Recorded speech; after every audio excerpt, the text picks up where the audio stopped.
Good morning, everybody. Thank you for this invitation, and it is an honor for me to speak in this important meeting.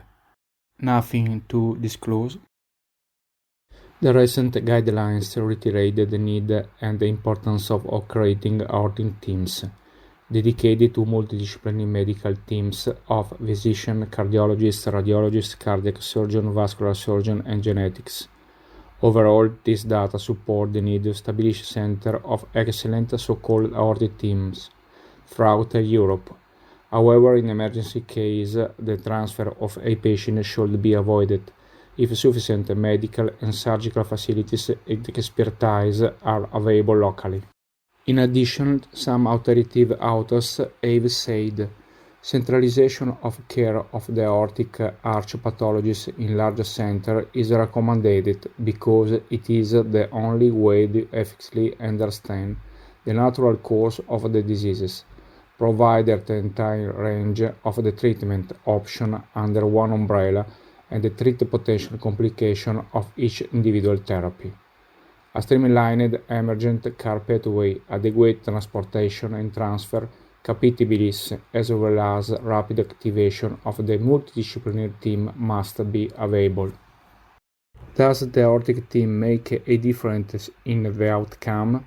Yes, it does. Andersen and the co-authors show a significant difference after introducing an aortic center in 2015 in aortic dissection treatment.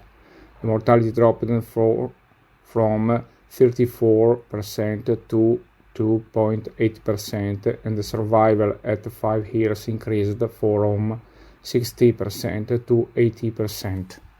Aortic team is made by several characters.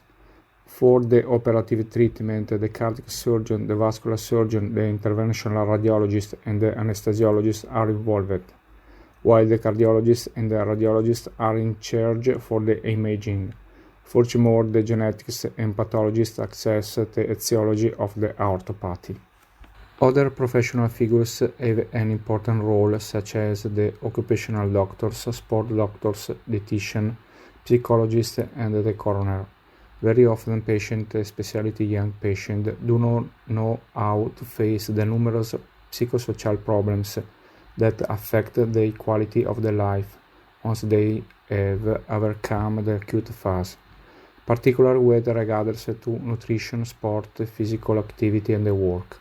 Consequently, we have gained the conviction that to create and personalize the best diagnostic post-operative route, there should also be medical doctors with specialty in sport medicine, occupational medicine, physical medicine, and rehabilitation, dietitian, and other supportive professional figures in the aortic teams.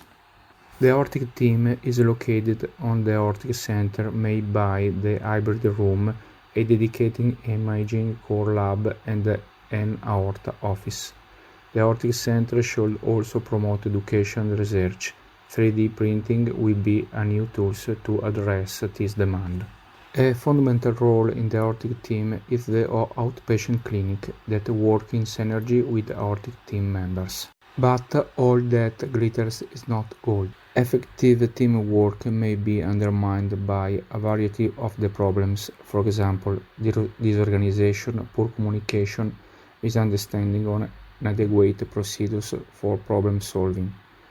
Team functioning can be weakened by obstacles faced by individual members within the team, as well as by difficulties linked to the task.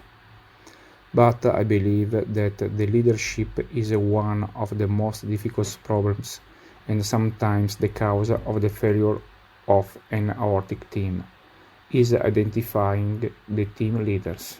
The team leader is the person responsible for ensuring that members work effectively together to achieve their goal or the objective and must facilitate the cooperation necessary for the team to perform well. The leaders must also ensure that the team has the research and information necessary to complete the task. The leader should be a role model for the team, good and communicating openly and honestly, and winning the respect and the trust of all involved. creating opportunities for team members to participate and contribute the task constructs a sense of the common ownership of both the problem and its solution. In addition, a confident and effective team leader looks to the team for answers and welcomes constructive challenges and suggestions for alternative course of the action.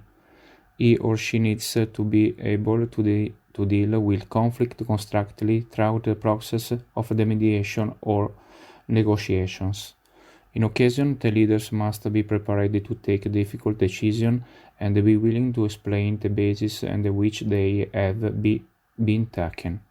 Socially, the leader should be our participants' loyalties to people's organization outside the team. Also, the leaders has to be seen as a fair and impartial mediator and interpersonal issue, whose focus is on members cooperating to achieve goals. Without this ability, the leaders will fail to gain the respect necessary to help team members. In conclusion, org team myth or possible reality? In some hospitals, it is already a reality. In others, not yet. They need to change our way of the thinking. Coming together is a beginning, keep together is a progress, work together is success. Thank you so much for your attention.